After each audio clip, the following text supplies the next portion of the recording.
എല്ലാ കണ്ണുകളും കാതുകളും ഒരാളിലേക്ക്. ഒരുപക്ഷെ മലയാള സിനിമയിൽ ഒരുപക്ഷെ മലയാളിയുടെ ഏതൊരു സന്തോഷത്തിലും സിനിമയിലെ വേഷപകർച്ച കൊണ്ട് ആഘോഷമാക്കി മാറ്റിയ ഒരാൾ. വിശ്വമാധവനായും കല്യാണരാമനായും വാളയാർ പരമശിവമായനും ഒക്കെ ഇനി എത്രയൊക്കെ കഴിഞ്ഞാലും ബൊബ സിനിമയിൽ വിനീതേട്ടൻ പറയുന്നൊരു ഡയലോഗുണ്ട്, ഇത് പുതിയ പിള്ളേരുടെ കാലഘട്ടമാണെന്നുള്ളത്. ഇനി എത്രയൊക്കെ പിള്ളേർ വന്നാൽ പോലും ഞാൻ ഇവിടെ തന്നെ ഉണ്ടെന്ന് കൂട്ടിയുറപ്പിച്ചുകൊണ്ട് മലയാളി മനസ്സിലെ ആഘോഷങ്ങളുടെ സന്തോഷങ്ങളുടെ ഒരേ ഒരു ജനപ്രിയ നായകൻ ദിലീപേട്ടൻ. എല്ലാവർക്കും നമസ്കാരം. നമ്മൾ ശരിക്കും ഈ പ്രസ് മീറ്റ് വളരെ നേരത്തെ ചെയ്യേണ്ടതായിരുന്നു. നിങ്ങൾക്ക് എല്ലാവർക്കും അറിയാം, നമ്മൾ ശരിക്കും കഴിഞ്ഞ 2-3-4 ദിവസങ്ങൾക്ക് മുമ്പ് പ്ലാൻ ചെയ്തതാണ്. അപ്പോഴാണ് നമുക്ക് ഏറ്റവും പ്രിയപ്പെട്ട, നമ്മൾ ഒരുപാട് സ്നേഹിക്കുകയും മലയാള സിനിമയുടെ അഭിമാനമായിരുന്ന നമ്മുടെ ശ്രീനേട്ടൻ നമ്മളെയൊക്കെ വിട്ടുപോയത്. അപ്പം അതുകൊണ്ടാണ് പിന്നെ കുറച്ച് വൈകി. അങ്ങനെയാണ് ഇന്ന് എന്താണെങ്കിലും നിങ്ങളൊക്കെ ആയിട്ട് നേരിട്ട് സംസാരിക്കാം എന്നൊരു തീരുമാനത്തിലെത്തിയത്. അതുകൊണ്ട് ഈ സിനിമയിൽ അഭിനയിച്ച ഒരുപാട് പേര് ഇന്നിവിടെ വന്നിട്ടില്ല. പ്രത്യേകിച്ച് നിങ്ങൾക്ക് ഏറ്റവും ഇഷ്ടമുള്ള ധ്യാൻ ശ്രീനിവാസൻ. ധ്യാന് നമ്മൾ പ്ലാൻ ചെയ്ത് നമ്മൾ ഗംഭീരമായിട്ടൊരു പ്രസ് മീറ്റ് ഇൻ്റർവ്യൂ ഒക്കെ ചെയ്യാന്നുള്ളതായിരുന്നു. പക്ഷെ ധ്യാനും പിന്നെ ഇതിനൊന്നും ഇതിൽ പങ്കെടുക്കാൻ സാധിച്ചില്ല. ഇന്ന് നമ്മളെ സംബന്ധിച്ച് എനിക്ക് തോന്നുന്നത് 2020 പടം കഴിഞ്ഞിട്ട് ഓരോ സീനിലും പുതിയ പുതിയ ആർട്ടിസ്റ്റുകൾ വന്നുകൊണ്ടിരിക്കുന്ന വേറൊരു സിനിമയുടെ ഒരു രൂപമാണ് ബബ്ബ അതിലൂടെ നമ്മൾ കണ്ടത്. അതിൻ്റെ കഥ ഫാഹിൻ നൂറും എന്ന് പറഞ്ഞപ്പോൾ ഇത് വേറൊരു ജോണറിൽ സംഭവിക്കുന്ന ഒരു സിനിമ. ഇത് സിനിമ എന്നല്ല, ഒരു എന്താ പറയുക, തിയേറ്ററിൽ ഹരമുണ്ടാക്കുന്ന ഒരു ഫാൻ മെയ്ഡ് മൂവി. ഒരു ലോജിക്കും ഇതിനകത്തില്ല. അത് നമ്മൾ ആദ്യമേ തന്നെ കഥ കേട്ടപ്പോൾ തന്നെ പറഞ്ഞു, ഇതിൽ ലോജിക്കൊക്കെ പിടിക്കാൻ പോയാൽ ഭയങ്കര കുഴപ്പമാണ്, ഇങ്ങനെ ഒരു സിനിമ ചെയ്യാൻ പറ്റില്ല. അപ്പം അതുകൊണ്ട് തന്നെയാണ് ആദ്യമേ തന്നെ നമ്മൾ നോ ലോജിക് എന്നുള്ളത് പറഞ്ഞത്.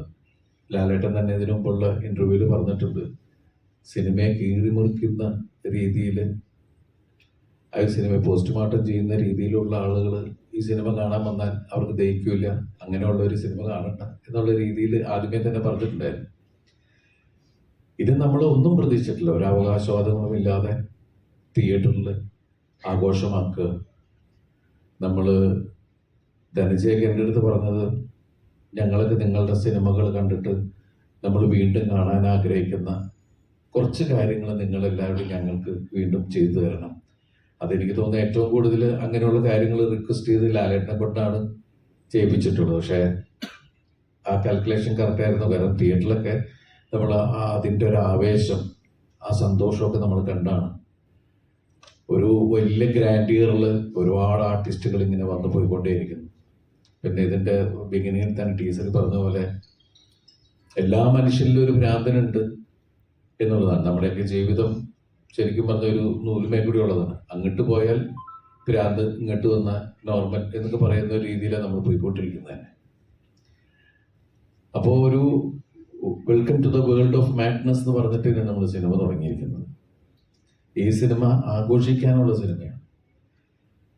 എനിക്ക് തോന്നുന്നു 8-10 വർഷങ്ങൾക്കിടയിൽ തിയേറ്ററിൽ പ്രേക്ഷകരും അല്ലെങ്കിൽ സ്ക്രീനിൽ കാണുന്ന താരങ്ങളും തമ്മിൽ വെച്ചാൽ പ്രേക്ഷകർ ഇതിൻ്റെ ഭാഗമായിട്ട് ഈ സിനിമ പ്രദർശിപ്പിക്കുമ്പോൾ അതിലെ ഓരോ ആൾക്കാർ വരികയും അവർ പറയുന്ന തമാശകളോ അല്ലെങ്കിൽ കാര്യം പറഞ്ഞാൽ അതൊക്കെ ഇവരും അതിൻ്റെ പാർട്ടാവുക. സ്ക്രീനിൽ ഡാൻസ് നടക്കുന്ന സമയത്ത് തിയേറ്ററിൽ യങ്സ്റ്റേഴ്സ് എല്ലാവരും ഇറങ്ങി നിന്ന് ആ ഡാൻസ് കളിക്കുക എന്നൊക്കെ പറയുന്നത് ഒരുപാട് കാലമായിട്ട് നമ്മുടെ മലയാള സിനിമാ ചരിത്രത്തിലെ തിയേറ്ററിൽ നിന്ന് ഇങ്ങനെ മറഞ്ഞു തുടങ്ങിയിരുന്ന ഒരു കാര്യമായിരുന്നു.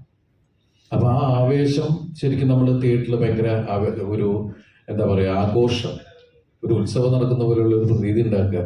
ഇപ്പം ഞാൻ പല തിയേറ്റർ വിസിറ്റ് പോലെ ഒന്ന് പോവുകയുണ്ടായി. അപ്പോഴൊക്കെ പലരും വന്ന് പറഞ്ഞു, ഞങ്ങൾ എത്ര കാലമായി എന്നറിയാം ഇതുപോലെ സിനിമ രസിച്ചിട്ട്. അപ്പം അങ്ങനെ ഒരു സിനിമ ഉണ്ടാവുകയും അതിന് ചുക്കാൻ പിടിച്ച് അല്ലെങ്കിൽ അതിനു വേണ്ടി ആ സിനിമ നിർമ്മിക്കാൻ തയ്യാറായ ഗോപാലേട്ടനെയും, ഗോകുലം മൂവീസിൻ്റെ ഗോപാലേട്ടനെയും കൃഷ്ണമൂർത്തിയെയും മറ്റുള്ള ബൈജു ഭായ്, ഗോപാലൻ്റെ മകൻ, അതുപോലെ പ്രവീൺ, ഇവരൊക്കെ ഈ സമയത്ത് നമുക്ക് മറക്കാൻ പറ്റില്ല. കാരണം ഇങ്ങനെ ഒരു സിനിമ ഉണ്ടായത് അവരുള്ളത് കൊണ്ടാണ്. ഇത്രയും വലിയ ക്യാൻവാസിൽ, അതുപോലെ തന്നെ ധനജയ്ക്ക് ഇത്രയും താരങ്ങൾ ഒരുമിച്ച് കൊണ്ടുവന്ന് സിനിമ ഉണ്ടാക്കാൻ പറ്റിയതും ഈ ഒരു ബാനറിന്റെ കീഴിലുള്ളത് ഉള്ളതുകൊണ്ട് തന്നെയാണ്. പ്രത്യേകിച്ച് ഇതൊരു ക്യാമിയോ ചെയ്യുന്ന എസ് സൂര്യ സർ. അപ്പൊ അവരുമൊക്കെ ഒരു ഗംഭീര സിനിമയുടെ ഭാഗമാവുക, ഒരു എന്റർടൈനർ, അല്ലാതെ നമ്മൾ മഹത്തരമായിട്ടൊന്നുമല്ല. ഈ ക്രിസ്മസ് കാലം ഒരു ഉത്സവമാക്കുക എന്നുള്ളത് മാത്രമാണ് ഈ സിനിമ പ്രവർത്തകർ ചിന്തിച്ചിട്ടുള്ളത്.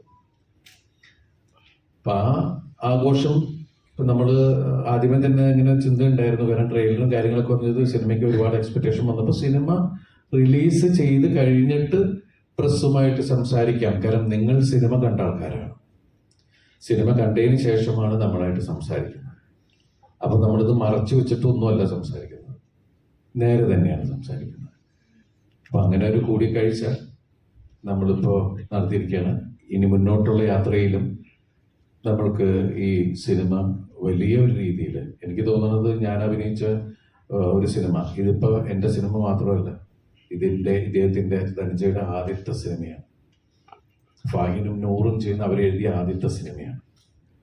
അതുപോലെ ഈ സിനിമ കൊണ്ട് ഇതിൽ ലാലേട്ടനുണ്ട്, എസ് എ സൂര്യയുണ്ട്, അശോകേട്ടനുണ്ട്, ബാലു വർഗീസ് ഉണ്ട്, വിനീത് ഉണ്ട്, ധ്യാനുണ്ട്, ദേവേട്ടനുണ്ട്, സാൻഡി മാസ്റ്റർ ഉണ്ട്.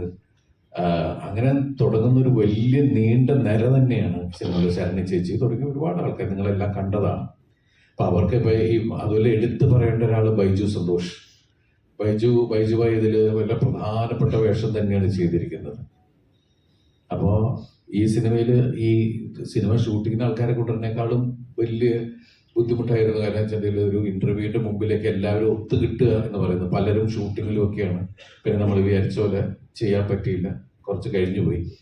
അപ്പം അതുകൊണ്ടൊക്കെ നമ്മൾ എന്താ പറയുക, നിങ്ങളുടെ സപ്പോർട്ടുകൾ വളരെ ആഗ്രഹിക്കണം. മുന്നോട്ടും ഈ സിനിമയെ പ്രൊമോട്ട് ചെയ്ത് ഈ ക്രിസ്മസും ന്യൂ ഇയറും ഒക്കെ നമുക്ക് അടിച്ചു പൊളിക്കാൻ ആവട്ടെ. നിങ്ങളുടെ സപ്പോർട്ട് ഉണ്ടാവണം. അതിനു വേണ്ടിയിട്ടാണ് ഈ പ്രസ് മീറ്റ്. Thank you.